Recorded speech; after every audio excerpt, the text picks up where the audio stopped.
नमस्कार विद्यार्थी मित्रों, आज हम कक्षा 7वीं में पुनरावर्तन पढ़ेंगे। यहाँ पर आप सभी के पास निर्देशिका दी गई है। यहाँ पर वैसे तो हमारी पेपर स्टाइल जो है वह 80 मार्क की, पहले पार्ट 1 वह 30 मार्क का होता है और पीछे यानी कि दूसरा पार्ट 2 जो होता है वह 50 मार्क्स का होता है। लेकिन यहाँ पर हमें इस कोरोना की महामारी के कारण हम ज़्यादा 50 मार्क की जो पेपर स्टाइल है हमारी पीछे वाली वह लेने वाले नहीं है। सिर्फ और सिर्फ हमें पार्ट 1 जो है 30 मार्क का वही पेपर में पूछाने वाला है। तो यहाँ पर आप देख सकते हैं कि पार्ट 1 और पार्ट 2 दोनों का यहाँ पर 30-30 मार्क का दिया गया है। उसमें से आपको यहाँ पर सेम 1 का कक्षा 7 की सेम 1 का पार्ट 1 जो है 30 मार्क का वह आपको ध्यान में रखना है। यह जो 30 मार्क का जो प्रश्न पत्र है वह आपने इसके पहले भी आपने यूनिट 1 और यूनिट 2 के टेस्ट दे चुके हैं। उसी प्रकार आपको यह 30 मार्क का प्रश्न पत्र भी लिखना होगा। आपको उत्तर वही देने नहीं आएंगे, लेकिन आपको यह प्रश्न पत्र अंदर ही लिखना होगा। तो यहाँ पर आप देख सकते हैं कि सबसे पहले मैंने 30 मार्क का जो प्रश्न पत्र है उसमें मैंने यहाँ पर सबसे पहले प्रश्न लिखा है कि रिक्त स्थान की पूर्ति कीजिए। विद्यार्थी मित्र, महत्व की बात आपको ध्यान में यह रखनी है कि प्रश्न पत्र यानी कि परीक्षा में प्रश्न बुक या कोई अन्य साहित्य, प्रैक्टिस वर्क या व्याकरण बुक कहीं से भी पूछा सकता है। इसीलिए आपको पाठ के पीछे आने वाले समानार्थी शब्द हो, विरोधी शब्द हो, शब्द समूह हो या कोई अन्य शब्द हो, सभी आपको पढ़ने होंगे। इसी प्रकार व्याकरण बुक के सभी समानार्थी, विरोधी, शब्द समूह, मुहावरे, कहावत सभी आपको तैयार करने होंगे, तभी आप यह प्रश्न पत्र लिख सकते हैं। उसी प्रकार आप उदाहरण के रूप में यहाँ पर मैंने लिखा है कि रिक्त स्थान की पूर्ति कीजिए। तो रिक्त स्थान यानी कि खाली जगह, आपको यह प्रथम पाठ से लेकर अंत के 8वें पाठ तक सभी पाठों की खाली जगह तैयार करनी होगी। उदाहरण के स्वरूप में हम अब देखेंगे कि रिक्त स्थान की पूर्ति कीजिए। उसमें 8 आपको प्रश्न पत्र में सिर्फ 8 ही खाली जगह यहाँ पर लिखी होगी, तो उसका जवाब आपको लिखना होगा।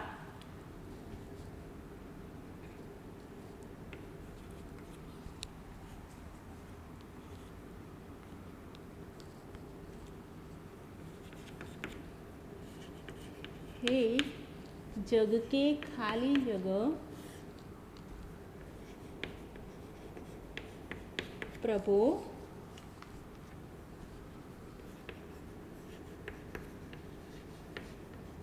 तब याद तुम्हारी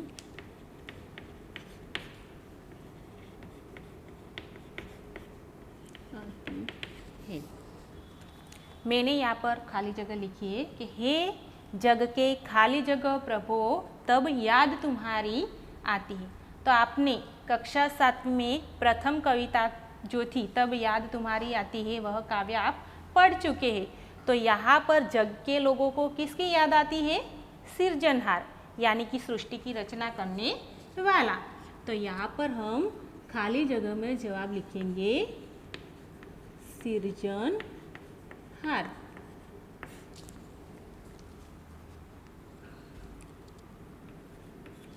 दूसरी खाली जगह है कि सेठ के यहाँ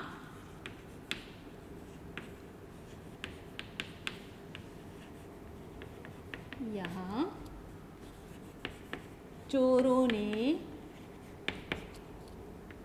खाली जगह डाला। सेठ के यहाँ चोरों ने खाली जगह डाला। तो सेठ के यहाँ चोरों ने डाका डाला। तो जवाब आएगा यहाँ पर डाका। आगे है बसों में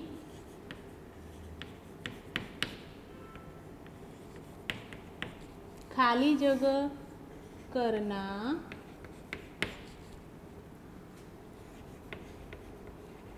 वर्जित यानी कि निषेध। वर्जित यानी कि निषेध। बसों में खाली जगह करना वर्जित है।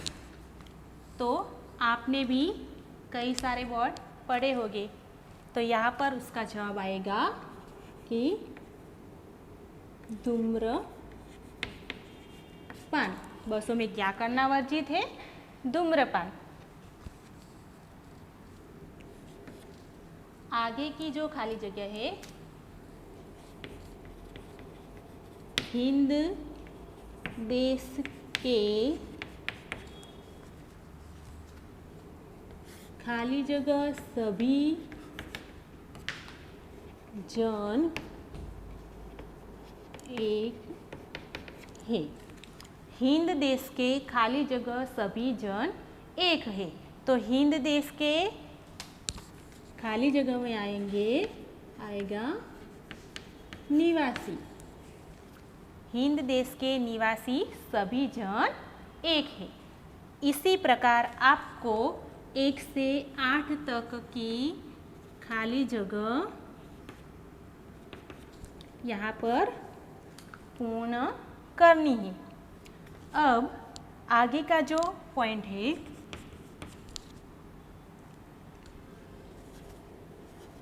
इकाई का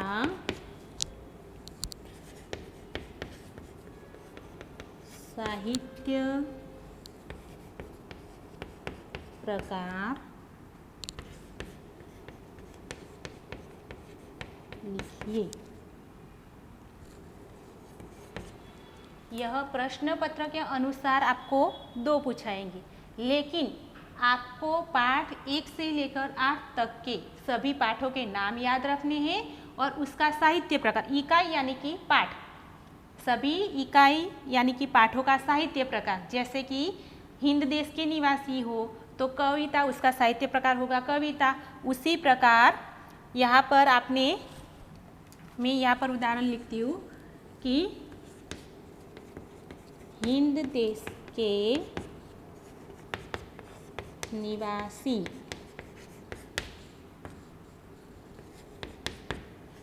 का साहित्य प्रकार बताइए। तो हिंद देश के निवासी का साहित्य प्रकार क्या होगा? कविता।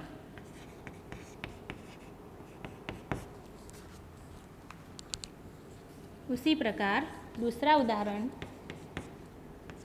चित्र के संग संग का साहित्य प्रकार बताइए। चित्र के संग संग यह चित्र पाठ है, चित्र पर से लिया गया पाठ है, इसीलिए इसका साहित्य प्रकार होगा चित्र पाठ।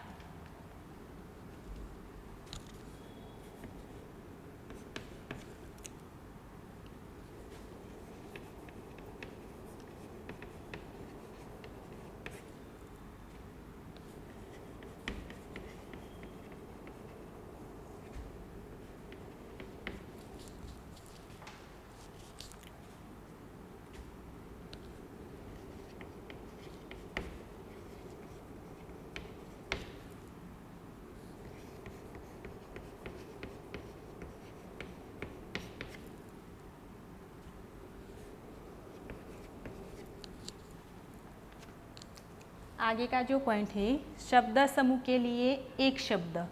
यहाँ पर आपको शब्द समूह 2 पूछे जाएंगे।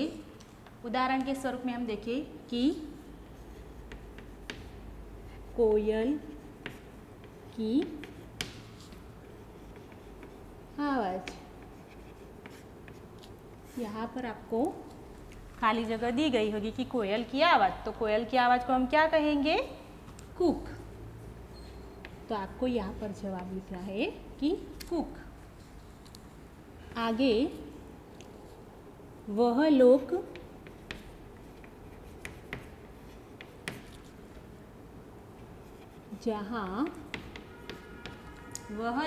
जहाँ देवता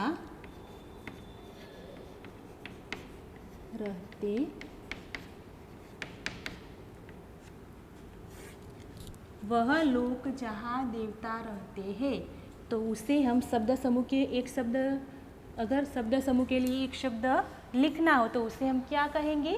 स्वर्गलोक। तो उसके जवाब में हम लिखेंगे स्वर्गलोक।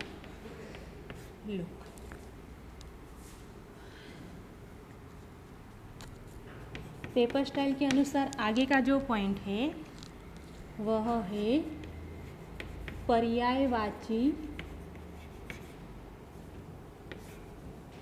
पर्यायवाची यानी कि समानार्थी शब्द, विलोम यानी कि विरुद्धार्थी शब्द। अगर पर्यायवाची शब्द लिखा हो तो यहाँ पर आपको समझ जाना है कि समानार्थी पर शब्द पूछा गया है, तो समानार्थी शब्द को लिखिए। यह भी आपको 2 पूछे जाएंगे। समानार्थी शब्द का उदाहरण यहाँ पर मैं लिखती हूँ।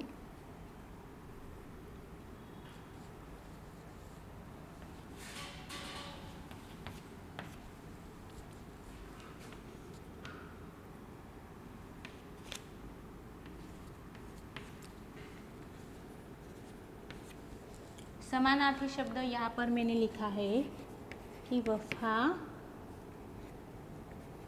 वफादारी। वफादारी का समानार्थी शब्द क्या होगा? तो उसका समानार्थी शब्द होगा स्वामी भक्ति। एक समानार्थी शब्द के 2 अर्थ भी हो सकते। अगर आपको आता हो तो दूसरा समानार्थी शब्द का अर्थ भी आप लिख सकते। मैंने यहाँ पर लिखा कि समानार्थी शब्द लिखा है कि वफादारी, तो उसका समानार्थी शब्द अर्थ होगा स्वामी भक्ति। दूसरा मैंने यहाँ पर लिखा है न्यारी। न्यारी, तो न्यारी यानी कि उसका समानार्थी शब्द क्या होगा? निराली। अगर आपको दूसरा कोई आता हो तो लिखना है। अब पेपर स्टाइल के अनुसार आगे का जो पॉइंट है वह वाक्य में से विशेषण को पहचाने। यह भी आपको 2 पूछाने हैं। तो यहाँ पर मैं उदाहरण लिखती हूँ।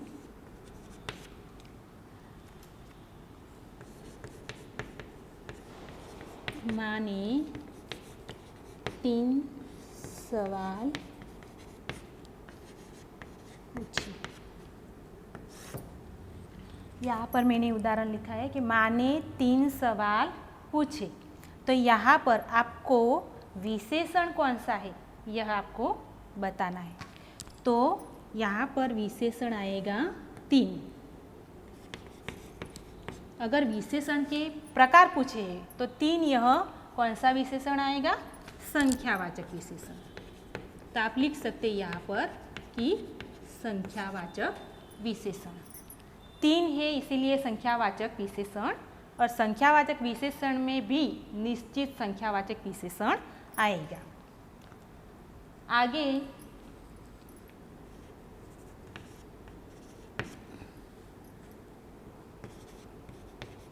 उसका कंठ मधुर है। यहाँ पर उसका कंठ मधुर है, तो उसका कंठ मधुर है यह वाक्य में से आपको विशेषता या विशेषण वाला शब्द बताना है। तो विशेषण वाला शब्द कौन सा होगा? यहाँ कंठ की विशेषता बताने वाला शब्द है मधुर। तो मधुर यह विशेषण यानी कि विशेषण वाला शब्द हुआ।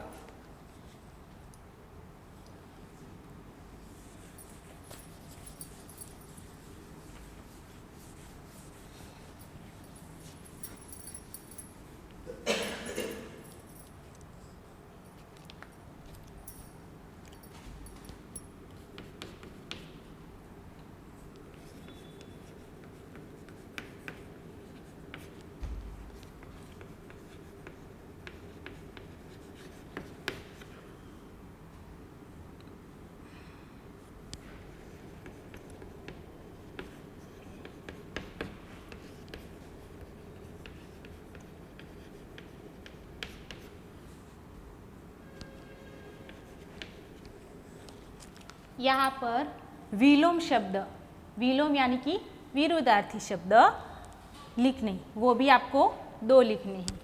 मैंने यहाँ पर उदाहरण लिखा है खुशी, खुशी यानी कि आनंद। अब आनंद का विरोधी शब्द क्या होगा? तो विरोधी शब्द होगा गम और दुख भी हो सकता है। आगे विलोम शब्द है ठंडी। तो पास ही खाली जगह दी गई है कि ठंडी, ठंडी यह विलोम शब्द, तो उसका विलोम ठंडी शब्द मैंने यहाँ पर लिखा है। तो ठंडी शब्द का विरोधार्थी शब्द क्या होगा? गर्मी। तो आपको पास में उसका जवाब लिखना है कि ठंडी का विरोधार्थी शब्द होगा गर्मी। उसी प्रकार यह तो सिर्फ मैंने उदाहरण के स्वरूप में आपको समझाया है, लेकिन यहाँ पर कोई भी शब्द व्याकरण बुक हो या बुक हो या कोई अन्य साहित्य हो, उसमें से कोई भी शब्द पूछा जा सकता है। यह तो सिर्फ मैंने उदाहरण के रूप में आपको यह सारे उदाहरण समझाए हैं। अब आगे का पॉइंट जो है वह है वचन परिवर्तन कीजिए। वचन परिवर्तन के भी 2 प्रश्न आपको पूछे जाएंगे। अब वचन परिवर्तन के अगर आपको शब्द लिखने हो तो उसके पहले आपको हमारा वचन परिवर्तन वाला वीडियो देखना होगा, तभी आप यह अच्छी तरह से समझ सकेंगे और इसे लिख सकेंगे। तो यहाँ पर वचन परिवर्तन में आपने वीडियो में देखा होगा कि एक वचन और बहुवचन, तो उसी प्रकार आप यहाँ पर मैं एक उदाहरण लिख रही हूँ। पाठशाला,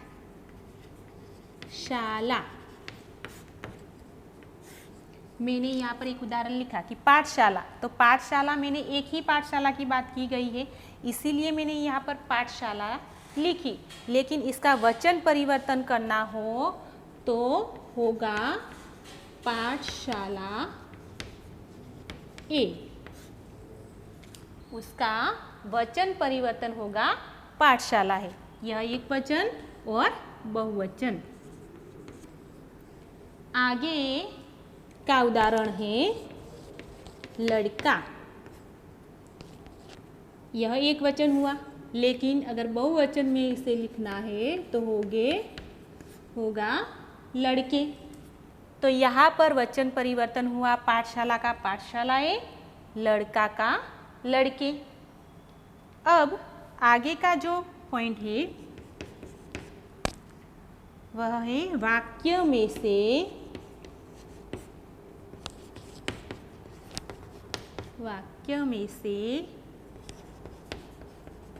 काल के भेद को पहचानिए।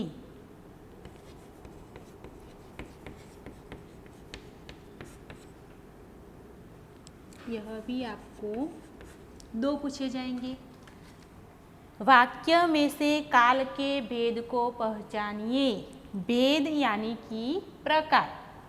आपने यह अगर आपको लिखना हो तो हमारा काल परिवर्तन वाला वीडियो अवश्य देखना होगा और इसे समझना होगा, क्योंकि काल के मैंने सभी प्रकार के बारे में जानकारी दी है।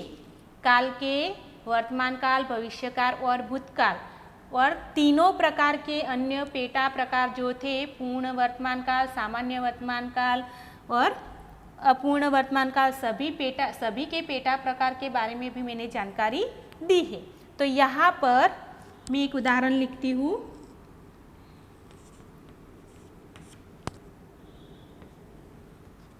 रमा ने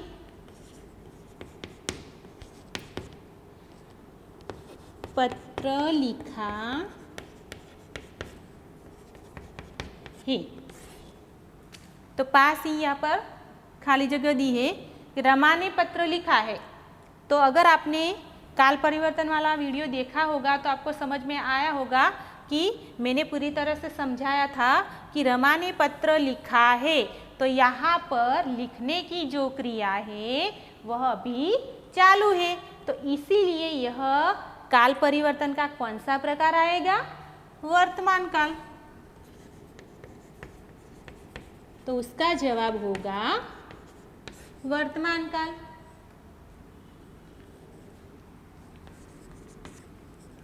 आगे माँ ने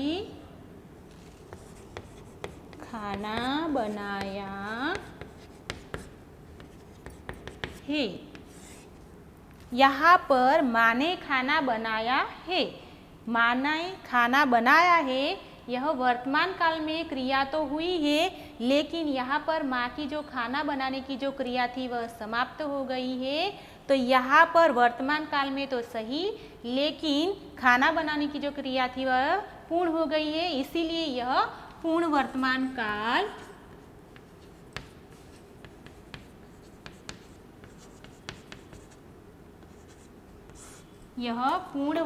काल कहलाएगा। तो यहाँ पर वाक्य में से काल के भेद यानी कि काल के प्रकार को आपको जानने थे, तो मैंने प्रथम लिखा कि रमा ने पत्र लिखा है। तो यहाँ पर लिखने की क्रिया अभी चालू थी, इसीलिए यह वर्तमान काल हुआ। और माँ ने खाना बनाया है, तो यानी कि वर्तमान काल में तो सही, लेकिन माँ की जो खाना बनाने की जो क्रिया थी वह पूर्ण हो गई थी, इसीलिए यह पूर्ण वर्तमान काल हुआ। तो उसी प्रकार आपको ध्यान में, यह तो सिर्फ मैंने उदाहरण के रूप में यह वाक्य लिखा है। आपको पूर्ण वर्तमान काल, भविष्य काल, भूतकाल में से कोई भी प्रकार पूछा सकता है, इसीलिए आपको सभी क्रिया के काल को अवश्य ध्यान में रखते हुए उसे अच्छी तरह से सीखना होगा। अब आगे का जो पॉइंट है,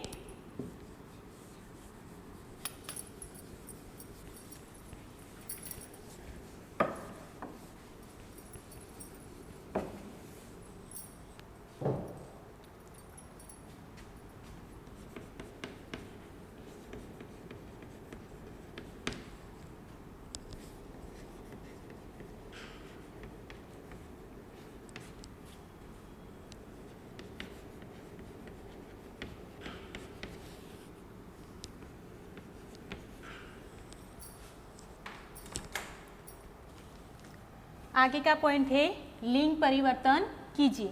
विद्यार्थी मित्र, आपने मेरा लिंग परिवर्तन का जो वीडियो था वह देखा होगा कि मैंने नियम के अनुसार के अ हो तो अगर इसको इका प्रत्यय लगाया जाता है, तो जैसे कि बालक हो तो अ प्रत्यय लगाया जाता है तो उसको होगा बालिका। तो उसी प्रकार मैंने नियम के अनुसार वचन परिवर्तन, लिंग परिवर्तन जो था वह समझाया था। तो यह वीडियो आपको देखना है और उसे ध्यान में रखते हुए आपको लिंग परिवर्तन की तैयारी करनी है। लेकिन यहाँ पर मैं एक उदाहरण लिख रही हूँ।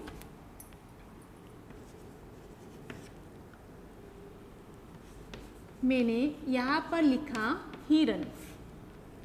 हिरण वह पुरुष जाति का यानी कि लिंग परिवर्तन हुआ, तो उसका हमें लिंग परिवर्तन करने के लिए हमें स्त्री जाति में परिवर्तन करना होगा। तो यहाँ पर मैंने हिरण शब्द पुरुष जाति को सूचित करने वाला शब्द था, तो इसीलिए यहाँ पर मैंने उसका लिंग परिवर्तन किया हिरनी।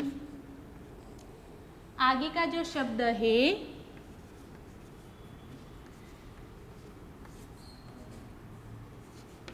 बालक, तो यह पुरुष जाति का हुआ, तो उसका लिंग परिवर्तन होगा बालिका।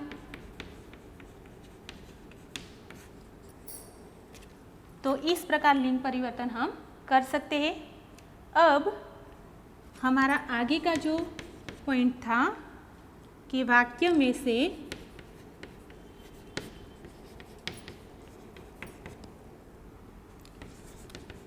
सर्वनाम को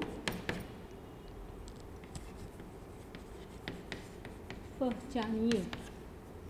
पेपर स्टाइल के अनुसार यह भी आपको 2 पूछाएंगे।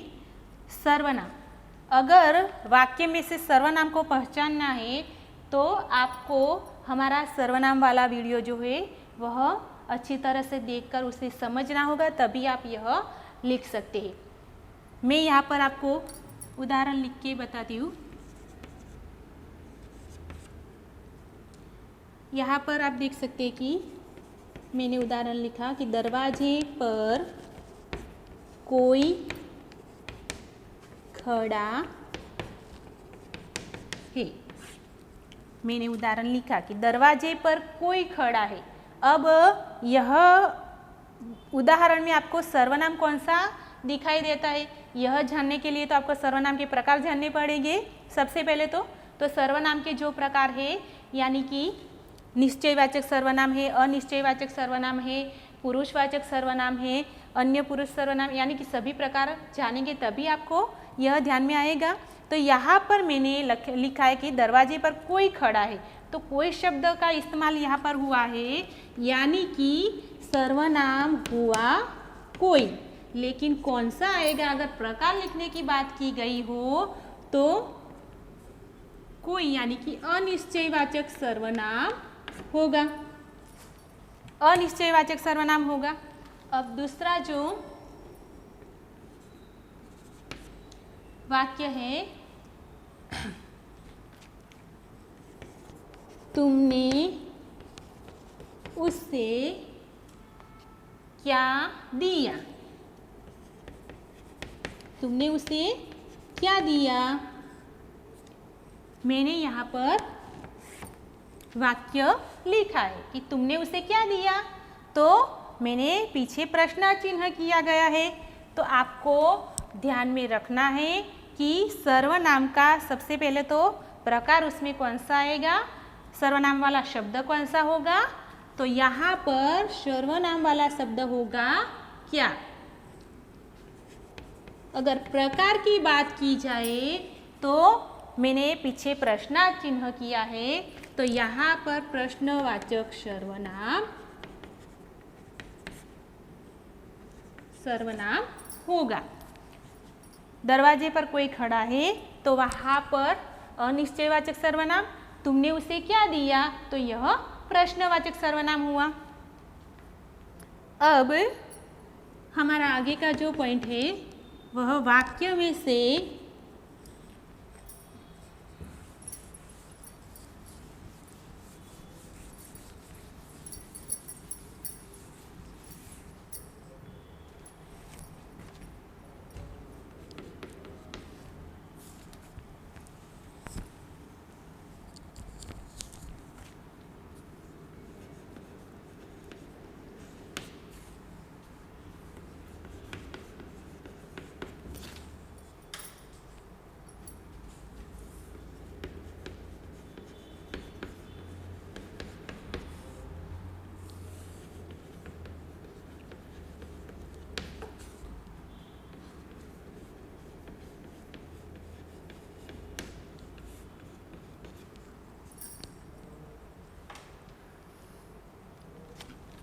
आगे का जो पॉइंट है वह वाक्य में से संज्ञा को ढूंढकर लिखिए।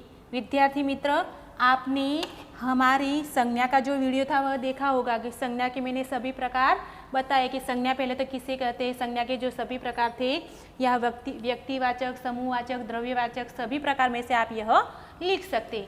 मैंने यहाँ पर एक उदाहरण लिखा है कि शांता बहादुर लड़की थी। तो उसमें यहाँ पर शांता बहादुर लड़की थी, यह वाक्य मैंने यहाँ पर लिखा है, तो संज्ञा कौन सी होगी? शांता। आपको यहाँ पर जवाब लिखना है कि शांता। अगर प्रकार पूछा जाए तो शांता वह व्यक्तिवाचक संज्ञा में आएगा। आगे, बाजार में बहुत भीड़ थी। तो विद्यार्थी मित्र, यहाँ पर मैंने उदाहरण लिखे, बाजार में बहुत भीड़ थी, तो यह संज्ञा का कौन सा प्रकार आएगा और संज्ञा वाला शब्द कौन सा होगा? तो संज्ञा वाला शब्द होगा भीड़। और अगर प्रकार पूछा जाए तो भीड़ यानी कि समूहवाचक संज्ञा। तो आपने यहाँ पर देखा कि बाजार में बहुत भीड़ थी, तो भीड़ शब्द वह संज्ञा हुई, और भीड़ शब्द का अगर प्रकार पूछा जाए तो समूहवाचक संज्ञा आएगा। अब आगे का जो हमारा पॉइंट है वह है कहावत का अर्थ दीजिए। यह भी आपको दो पूछानी है। कहावत का अर्थ दीजिए। तो मैंने यहाँ पर उदाहरण रूप के लिखी है,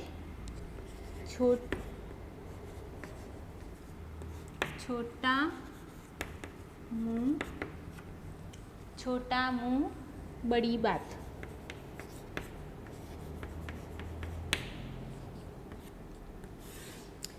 यहाँ पर मैंने कहावत लिखी है कि छोटा मुंह बड़ी बात। आपको पास में दी गई जो कहावत है उसका जवाब यहाँ पर, उत्तर यहाँ पर लिखना है। तो उसका उत्तर क्या होगा? अपनी योग्यता से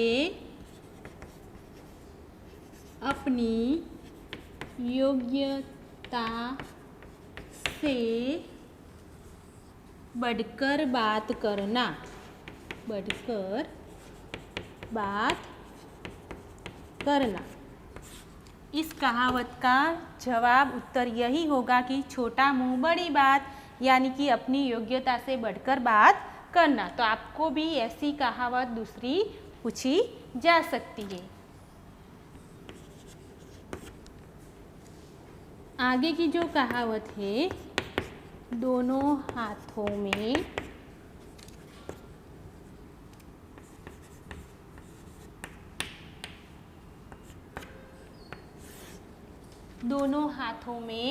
लड्डू। तो यह कहावत का जवाब आपको लिखना है कि दोनों तरफ